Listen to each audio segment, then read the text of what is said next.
Hello বন্ধুরা, আমি মাম্পি আবারও চলে এলাম একটি মিনি ব্লগ নিয়ে। তো এই যে দেখো, আমরা ঘুরতে বেরিয়ে পড়লাম। এই বান্ধবীটাই প্ল্যান করেছিল যে চলো তোমরা আর আমরা মিলে বৃহস্পতিবার বিকেলে দক্ষিণেশ্বর চলে যাই। তো বন্ধুরা, দক্ষিণেশ্বর এসেই প্রথমবার এত খারাপ লাগছে যে মায়ের দর্শন না করে ফিরতে হচ্ছে। কারণ আমরা আমাদের গাড়ি দোকানের সামনে রেখে আর আমরা অটো করে ধুলোগড় দেন বাসা করে দক্ষিণেশ্বর এলাম। তো কেননা বান্ধবীটা বলেছিল মানে বর অফিস থেকে ফিরবে, তো অমনি আমাদের তুলে নেবো ওখান থেকে, তো একসাথে হয়ে যাব। তো যাই হোক, আর এসে দেখি যে আমাদের 8টা বেজে গেছে আসতে। তো দেখলাম যে কত ভক্ত দাঁড়িয়ে, সবার মুখে একই কথা, এখানে নাকি 8টা বাজে সমস্ত কিছু বন্ধ হয়ে যায়, কেউ জানে না। তো বন্ধুরা, আমি তো অনেক দিনের পর গেলাম, তাই নিয়ম চেঞ্জ হয়েছে জানি না। তো মনটা খুবই খারাপ, মায়ের দর্শন পেলাম না। তো এবার কি হবে? তো গাড়িতে উঠে ভাবলাম, মানে বান্ধবীটা বলছে চলো চা খাই কোথাও, আর বড় বলছে, তো বান্ধবীটা বললো তো কোলাঘাট চলে চলো চা খেতে, কোলাঘাট।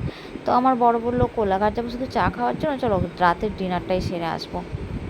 তো যাই হোক, খাওয়া দাওয়া করতে এলাম। এইখানে আছে সাহেরা পাঞ্জাব আর আমিনিয়া, দুটো হোটেলই আমি কোনো দিন আসিনি, ফার্স্ট টাইম। তো বর এখানে সাহেরা পাঞ্জাব এসেছে, মিটিং করে গেছে, এই বান্ধবীরাও এসেছে, তো ওরা দুটোতেই এসেছে। তো যাই হোক, দাদাভাই বললো এই আমিনিয়াতে বিরিয়ানি নাকি ফেমাস। তো বন্ধুরা, ঢুকে দেখি সবার বিরিয়ানিটাই বেশি খাচ্ছে, তো আমাদেরও মাটন বিরিয়ানি নিয়ে নিল। আর এই যে পরিশোনা এখানে এসে এত দুষ্টু করছে, সারা রাস্তাটা গাড়িতে এত হই মজা করতে করতে এসে সব থেকে মানে এনজয় ও করেছে। তো যাই হোক, আমরা সবাই করেছি সেটা না। তো এই যে দেখো, মাটন বিরিয়ানি নিয়ে নিচ্ছি। ওহো বন্ধুরা, যখন ভিডিওটা এডিট করছে এত লোভ লাগছে, কি বলবো, বিরিয়ানিটা অসাম ছিল, মানে এত ছিল, এত বিরিয়ানি খেয়েছি তো এরকম টেস্ট কোথাও পাইনি। আর মাটনগুলো এত নরম ছিল, এত সুন্দর পিস ছিল, কি বলবো। তো যাই হোক, অনেক তৃপ্তি করে খেলাম, হই হুল্লোড় মজা করলাম। আর এই যে মানে যে খাবার সার্ভ করছে তার সাথে এত কথা, এত চেনে, যেন কতই না চেনে যায়, তাদের সাথে খুব হই হই করছে। আর এই যে এদের সাথেও ফটো তোলা নিয়েও খুব মানে আনন্দ করছে। তো এইভাবে আমাদের খুব খুব মজা করে কাটলো। তো একটা করে মকটেলস নেওয়া হলো। তো বন্ধুরা, আমি কোনো দিন কোনো সোডা খাইনি, তো এই ফার্স্ট টাইম মানে খাবো।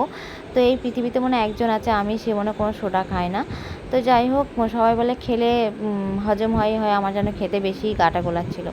তো বন্ধুরা, খাওয়া দাওয়া ফাইনালি হয়ে গেল। জায়গাটা এত সুন্দর ছিল, একটু ভিডিও, একটু ফটো, একটু ঘুরতে বেরিয়েছি, ছোটোখাটো একটু আনন্দ যদি না ফেসবুকে ছাড়ি হয়, তো এই সময়টা তার আসবে না, কিন্তু ফেসবুক এই সময়টা ঠিক নিয়ে চলে আসবে। তো এই যে দেখো, খাওয়া দাওয়া হয়ে গেল। তো ওই যে দেখলাম যে বন্ধুরা, বৃহস্পতিবার বলে মনেই হচ্ছিল না, দুটো হোটেলে এত ভিড়, সাহেরা পাঞ্জাবও এত ভিড় আর আমিনিয়াতেও এত ভিড়, যে মনেই হচ্ছিল না যে বৃহস্পতিবারে কেউ নিরামিষ খায় বলে। এতটাই ভিড় যেন মনে হচ্ছিলো শনিবার রোববার বলে যেমন মনে হয়। তো এই যে দেখো, সাহেরা পাঞ্জাবের সামনে দিয়ে চলে যাচ্ছি আমরা, তখন ঘড়িতে বাজে 11:30।